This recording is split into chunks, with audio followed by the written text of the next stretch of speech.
Duduk kayak gini kan, dalam hati gue, ini gokil juga nih gitu kan.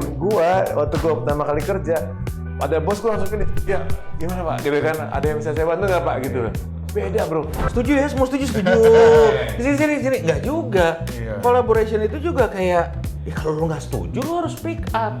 Gen Z is one example, but it's just changes gitu loh. Kita generasi apa kita ya? Milenial. Kayak strawberry.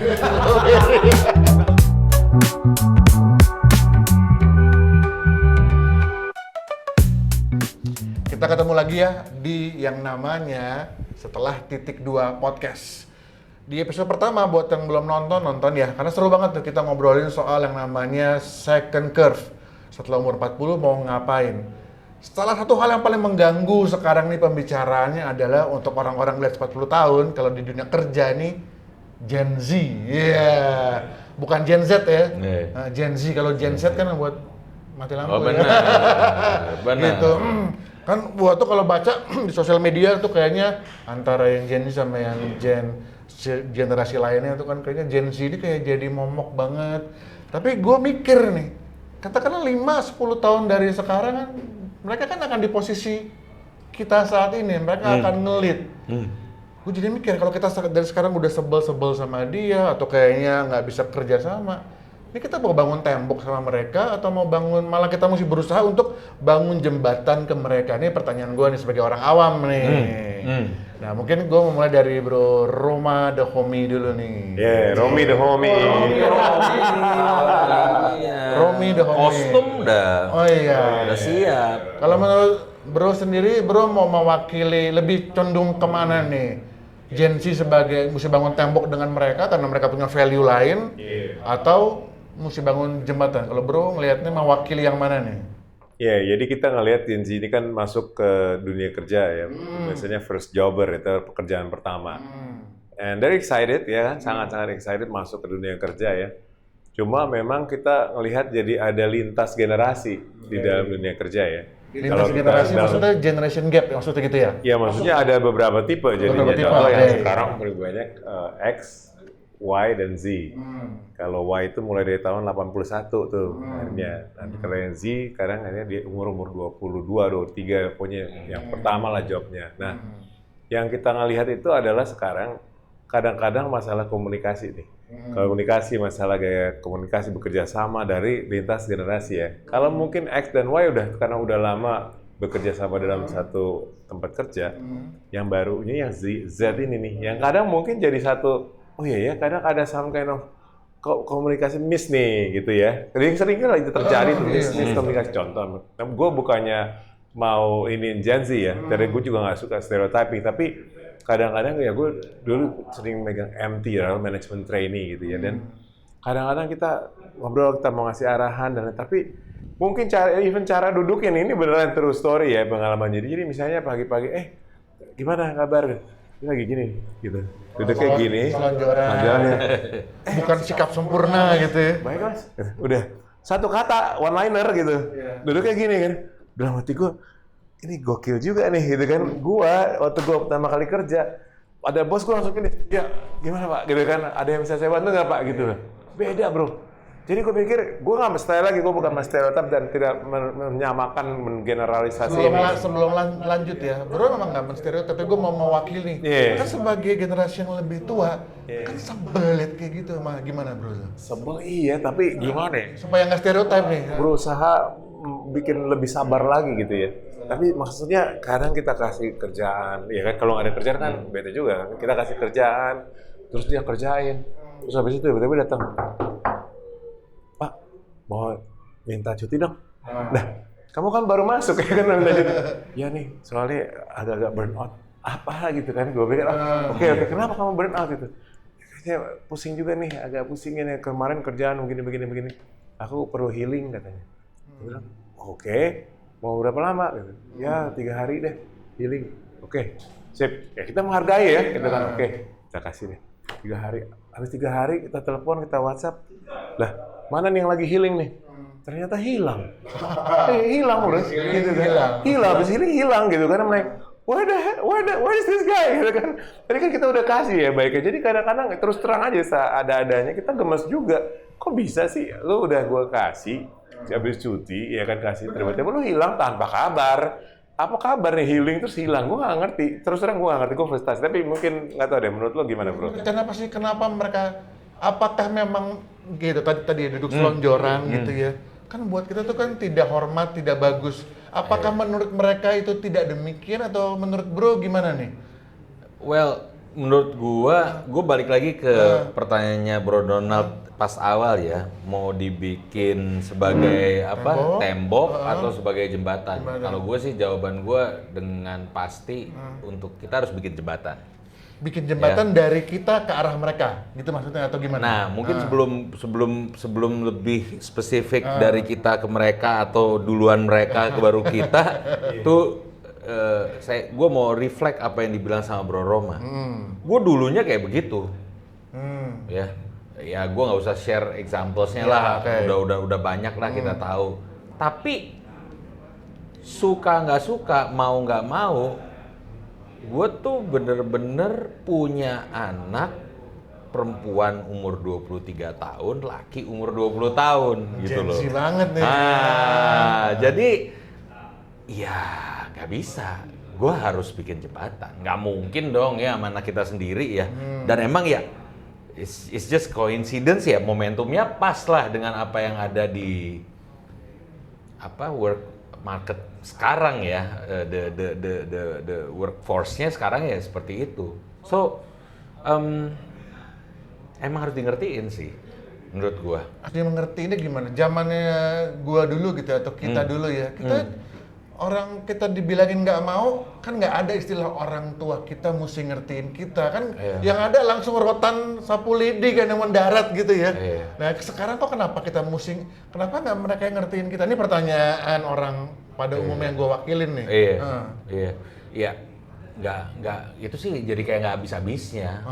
Siapa yang mau ngerti siapa itu tuh nggak ada habis-habisnya.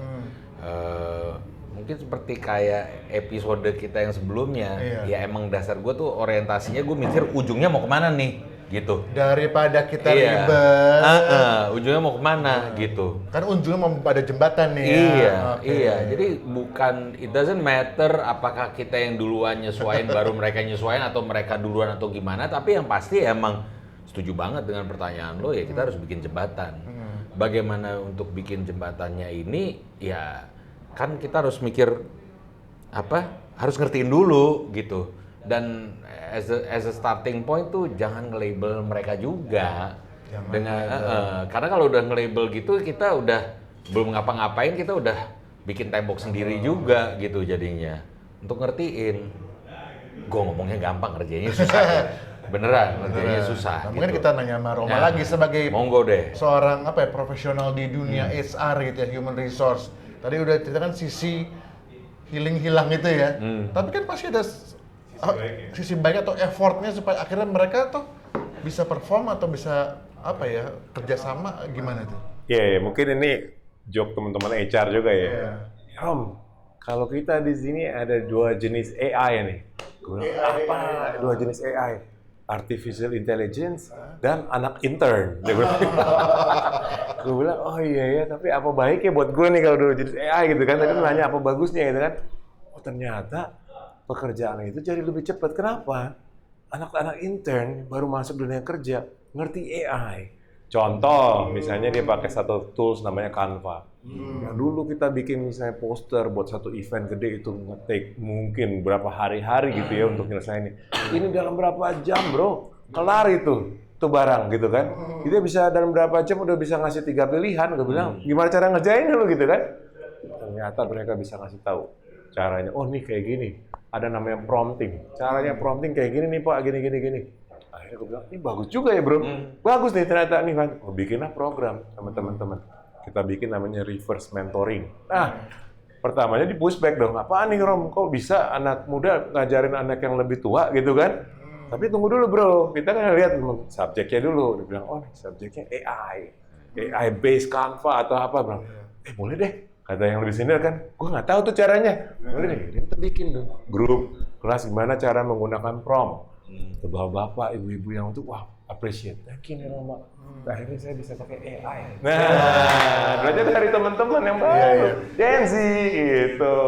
Ya, kan? Jadi balik tadi di awal kan ada friksi ya, atau mungkin kata-katanya misalign gitu ya, karena mungkin Gen Z itu punya sudut pandang sendiri, punya gaya, kita punya sendiri, punya yang gaya. Nah, gue percaya tadi ya, kan pasti harus somehow kita lah ambil tanggung jawab, kita yang pikir duluan apa end game-nya.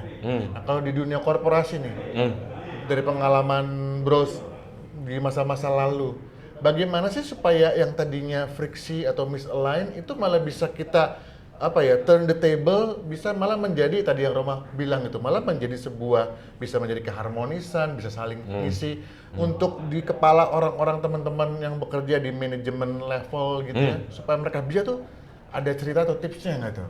Well, gue bisa share 2 aspek sih. Aspek pertama, let's look at the big picture ya. Big picture-nya tuh adalah kita itu the truth is not at the left or at the right.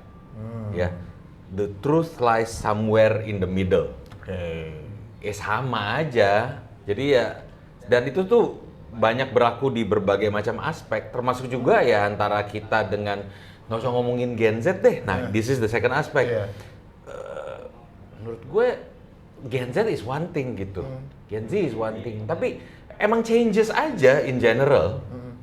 Dan kalau kita lihat dengan keadaan situasi sekarang ya, yang paling orang yang the most desirable skill tuh adalah being adaptable, being resilient, being agile gitu.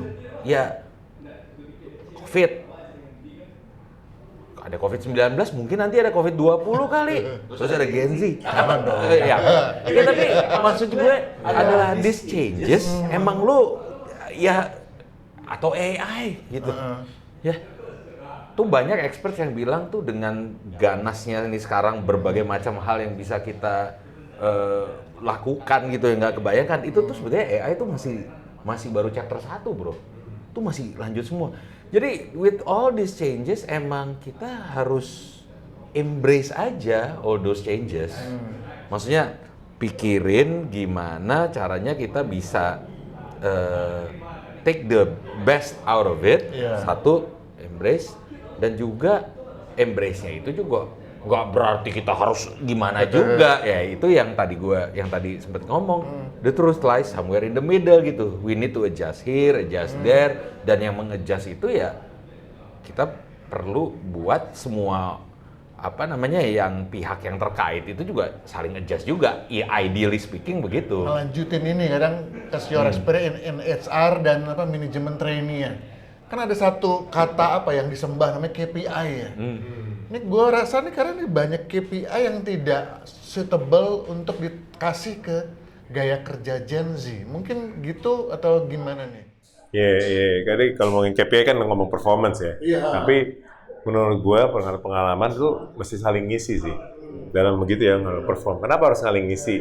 Karena Gen Z itu punya kecenderungan they have the courage to do something unproven. Artinya mereka punya berani nih untuk ngerjain sesuatu yang belum pernah dikerjain. Bereksperimen dan tidak takut gagal. Itu harus di-appreciate. Ini ngomongin performance. Satu, they have the courage to do something unproven. Yang bukan Gen Z, have the wisdom. They have the wisdom. Artinya mereka harus saling mengisi. Jadi mereka Gen Z bisa nanya, ini kan pernah fail, ya kan? Teman-temannya udah pernah fail, udah pernah ngerasain jatuh dan lain-lain. Jadi mereka ada wisdomnya. Jadi bayangin, courage sama wisdom ngisi suatu namanya KPI tadi. How you perform together, saling ngisi gitu kan. Benar nggak? Makanya tadi peer-to-peer learning itu bagus. Ada coaching, mentoring, dan lain-lain itu perlu diadain. Biar bisa saling mengajar dan mengajar satu sama lain dan juga mengisi gitu kan. KPI-nya the best deh, top. Kan? Nah, ini kalau mau dibawa ke dunia korporasi lagi nih ya. Karena kan audiens kita banyak yang manager level gitu ya. It's a really good insight. Gue aja dengar penjelasan bro-bro tuh, ini keren. Tapi gimana sekarang kan di atas kita ada senior lagi nih misalnya. kan kadang-kadang kendala nih, kalau senior dia mungkin lebih jauh jaraknya dengan si Gen Z kan. Mungkin si orang bilang generasi bukan milenial, kolonial gitu. Nah gimana sih kita yang di tengah-tengah kan kadang-kadang manajemen itu kan kita harus serve ke bawah tapi juga harus obedience ke atas gitu ya. Kita bawa ini nggak bro, sebuah pemikiran gimana kita bisa bawa ide yang bagus ini supaya jangan dibentrokin terus nih. Nah, untuk menjelaskan ke mereka, menurut bro gimana caranya? Orang-orang yang lebih tua lah dari kita. Well, sebetulnya sih balik lagi ke diskusi yang sebelum ini, bahwa organisasi yang berhasil itu adalah organisasi yang bisa adapt. Dan benar-benar menyadari bahwa the only thing that certain is uncertainties. Ya udah gitu. Jadi dan itu emang harus di-drive dari leadernya sih. Untuk kayak gitu. Tapi gue setuju sih, mulai dari leadernya. Kemarin gue baca satu riset dari Gallup ya. Gallup itu ngelakuin riset tiap tahun tuh di 160 negara. Namanya State of Global Workplace. Dan pas masuk ke sini, di Indonesia, kita lihat bahwa yang mesti coba di-manage itu adalah budaya sungkan. Nah, ini ngomongin tadi ya, dari senior, middle, junior. Kenapa budaya sungkan itu menjadi sesuatu yang harus dipikirin? Karena saat orang masuk, the younger generation, mereka itu ingin voice-nya, suaranya itu didengar. Tapi kebanyakan keseringan dengan budaya sungkan itu, kadang-kadang nggak pernah nyampe. Sungkan nggak enakan. Kalau misalnya kita kasih langsung di turn down atau nggak, kamu nggak usah didengerin. Jadi ada satu ini kemarin kita Indonesia tuh yang mungkin harus dinaikin adalah opinion seems to count. My opinion seems to count. Dan dengan budaya sungkan mungkin kita harus dibuka. Ya harusnya jangan perlu sungkan, ngomong aja. Harus ada semacam forum, lu boleh voice out your opinion, sehingga itu membawa ke satu keterlibatan teman-teman Gen Z. Artinya mereka bisa berinovasi juga, boleh dong didengar. Ini banyak ide nih. Tadi have the courage to do something unproven, itu perlu dihargai. Jadi budaya sungkan ini menjadi satu hal yang mungkin kita harus pikirin ya teman-teman gitu. Masih relevan nggak ya budaya sungkan sekarang gitu ya? Apa memang harus dirubah? Nah sekarang gue berpikir, tapi di sisi kontradiktifnya ya. Kalau si Gen Z ini kita kasih ruang, mereka merasa dapat angin terus belagu nggak sih? Kan ini kan ketakutan generasi kita gitu ya. Ini pertanyaan gue nih, gue kalau seorang GM, kalau generasi dikasih suara enak banget mereka. Well, there's always a risk, bro. There's always a risk. Gak ada hal yang risk free gitu. Ya, kita nggak ngapa-ngapain pun itu beresiko. So,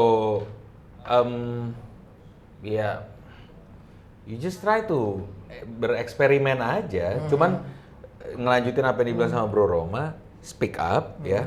Cuman gue pengen nambahin bahwa please make sure speak up-nya kita itu terlepas kita mau criticize, mau challenge, mau disagree, please make sure bahwa tujuannya kita speak up itu adalah untuk perbaikan.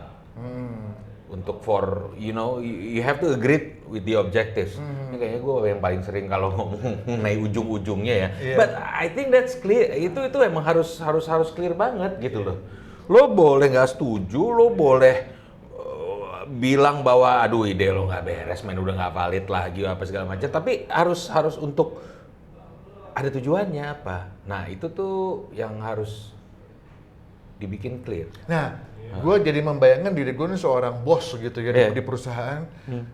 Gue jadi mulai bertobat nih dengar kalian punya pendapat. Mungkin selama ini my own company sebenarnya tidak punya clarity itu ya. Karena we just do the business as the usual. Mungkin 5 tahun lalu we have the clarity, but now the clarity became obsolete gitu ya.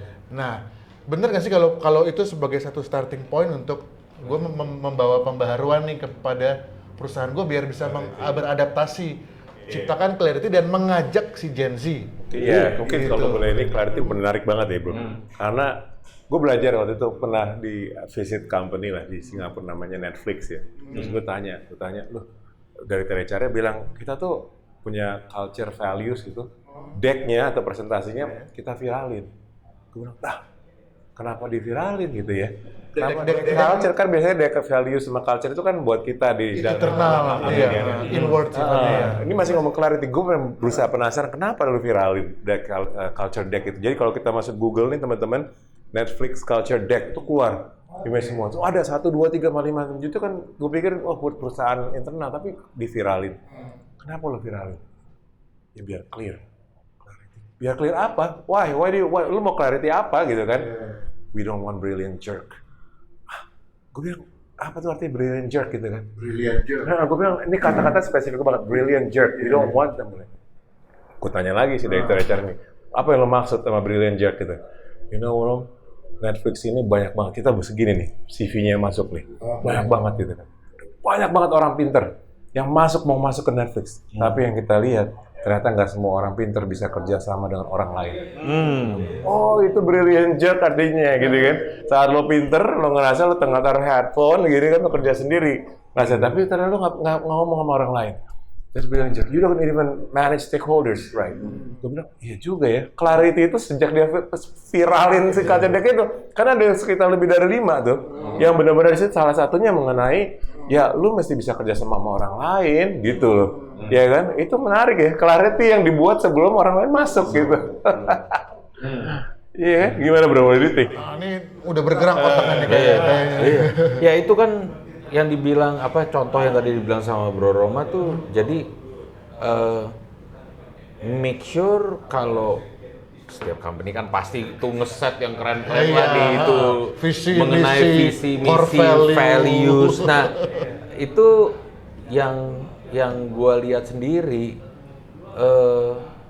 even less than kalau ada 10 ya, less than 3 company yang benar-benar values-nya itu tuh diarticulate.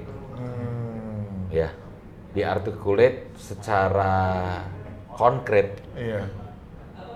Apalagi buat adik-adik atau anak-anak kita gitu ya, karena bagaimana value harus bisa bekerja sama dengan orang lain atau labelnya yang keren tuh collaboration. Interpretasi collaboration generasi kita berbeda sama interpretasi collaborationnya Gen Z yang jadi topik kita hari ini itu beda loh, beda. Kalau zamannya gua kali yang namanya kolaborasi ya kayak begini nih, ketemu langsung gitu loh. Iya. Ada yang benar, ada yang salah. Ya enggak bro, emang beda aja sekarang. Tapi menurut gua masih ada yang sama benang merahnya. Zaman kita dulu kolaborasi sama sekarang. Itu namanya we not me. Ya, artinya mindsetnya jangan lu sendiri. Ini kita nih, gitu kan. Kalau kita ngerjain sesuatu mau pakai kolaboratif dokumen, kita mikirin kita. Is us as an organization, us as a team, bukan cuma diri sendiri. Itu masih sama menurut gua. Dari zamannya boomers, zamannya X, Y sampai Z, it should be we not me. Yeah. And if I could be provokatif ya, collaboration itu juga bukan berarti setuju ya, semua setuju. Sini. Nggak juga. Collaboration itu juga kayak kalau lu nggak setuju, lu harus speak up. Tapi alasannya apa? Supaya tujuan kita bisa tercapai. Gitu. Nothing wrong dengan, challenging each other. Dengan pembicaraan kita mengenai Gen Z 15-10 menit ini, kok gue tuh jadi punya perspektif baru ya. Sebelumnya gue ngelihat itu Gen Z seperti momok gitu ya. Tapi karena kok gue lihat Gen Z ini sebagai sebuah stepping stone membuat kita more relevan, more current, dan embracing new method, new thing yang mereka bawa. Gitu ya? I totally agree with you, dan kalau gue sih kayak tadi gue bilang, gue pengen ngundang, mau ngajak kita semua. Gen Z is one example, but it's just changes gitu loh.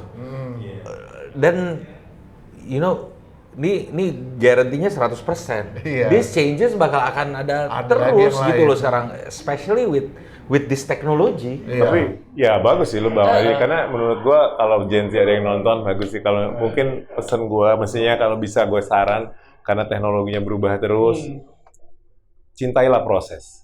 Gitu. Sukain proses itu. Kenapa? Karena semakin canggih teknologinya, kita akan ada sedikit esensi yang kita hilang. Contoh misalnya, kemarin ada Gen Z temen ya, yang kita lihat presentasi.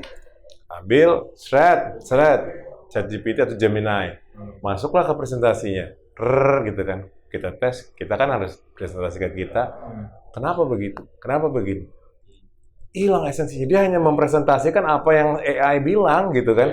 Tapi dia nggak dapat ke dalam-dalamnya. Jadi maksudku, kalau kita udah kebantu sama teknologi, tapi kita mesti tahu lah prosesnya. Artinya, love the process. Ya misalnya tadi kita ngomongin buku ya, nggak hanya ngambil dari ChatGPT buku, tapi kita coba baca bukunya dan pahamin bukunya itu apa maksudnya gitu. Jadi, cintailah proses dan ya senang, syukurilah bahwa teknologi itu udah membantu hidup kita lebih mudah. Gitu. Contoh konkret yang artinya kolaborasi ini ya, bahwa mereka punya teknologinya dan generasi Gen Z mungkin terbiasa karena zaman ya dengan cepat instan. Kadang-kadang melupakan proses, generasi kita datang untuk mengingatkan, ada proses, gitu ya. Nah, dari pembicaraan Malik mengenai Gen Z ini, kira-kira gara-gara episode pertama kita punya satu jargon gitu ya. Stop. Stop Stop dulu ya. Stop, start, continue. Ini dari pembicaraan mengenai Gen Z ini, kira-kira karena kita generasi apa kita ya? Milenial. Generasi strawberry. Gue yang di atasnya Z deh. Gitu ya. Nah, sehingga di kita apa sih di kita ya untuk membangun jembatan ke Gen Z, apa sih yang harus kita stop, apa yang harus kita start, apa yang harus kita continue menurut Bro Patrick? Menurut gue yang pertama harus di stop tuh adalah stop building the blocks. Ya, stop building the walls. No, jadi gua awal salah nih ya tadi. Oke. Gua nggak mau bilang tapi salah lah. Tapi gua tahu gua salah kan. Maksudnya itu karena dengan lu udah bangun tembok itu, labeling kayak gitu, ya udah susah kemana-mana gitu kan. Itu stop. Start itu adalah kita perlu menyadari it's all about the changes. Jadi artinya memang kayak yang Bro Romi the Homie bilang, gue sih akan bilang appreciate and respect the process, ya, biar lo ngerti itu esensinya gimana. Terus yang kedua tuh juga kalau kita bilang yang harus kita start itu adalah kita these changes akan selalu ada, ya, these changes akan selalu ada. Terus yang kita perlu continue. Oh, nih, sorry, baru kehilangan, baru dapat. Ini wisdom namanya. Lo harus belajar, stay up to date aja, gitu. Kayak episode pertama jadinya. Lo harus terus perbarui. Yang gampang ini deh, learn, unlearn, sama relearn. Ya. Lo belajar, terus lo bisa unlearn tuh yang lo udah pelajarin lo lupain gitu. Untuk lo relearn gitu. Nah, terus ya itu ya you continue to learn. Terus belajar. Kalau dari Bro Roma secara HR nih kalau boleh. Berarti ini HR department atau mindset apa sih hal baru yang akhirnya mesti diciptakan supaya terjadi kolaborasi antara Gen Z dan gen lainnya ini? Gue sih harus emang ada forum-forumnya yang dibuat ya secara ini forum-forum dialog namanya open dialog dialog terbuka gitu ya dialog terbuka contoh yang benar-benar bisa dilakukan oleh HR boleh juga dilihat beberapa company yang melakukan ini namanya skip level meeting. Skip level itu artinya bayangin nih lu bos lu punya bos, gue bawahnya lu, jadi gue punya di atas gue ada 2 bos. Nah selama ini kan kita kan nggak pernah bisa ketemu sama bos ini ya kan, kita ngomong tapi itu dia, kita opinions kita perlu didengar ya kan. Nah kita bikinlah skip level meeting, ya kan, dengan ekspektasi nih, bos kita nggak ada dulu di sini, kita ngomong satu nih, Gen Z ketemu sama generasi di atasnya 12 di atas, dari situ ada dibuka keterbukaan. Untuk apa? Tadi yang sebelumnya dibilang ada feedback. Kita boleh menyampaikan sesuatu gitu kan. Bukan bikin yang bos ini bikin, waduh, nanti gue diomongin nih gitu kan. Tapi sesuatu keterbukaan, tadi kan udah ada. Feedback tuh open, lu boleh transparan nih. Saya apa misalnya bos di atasnya biarkan apa yang mau dibuat. Oh, saya punya ide gini nih sih buat mau inovasi ini. Ya kan, dengan ada forum-forum begitu, bukan itu membuka inovasi.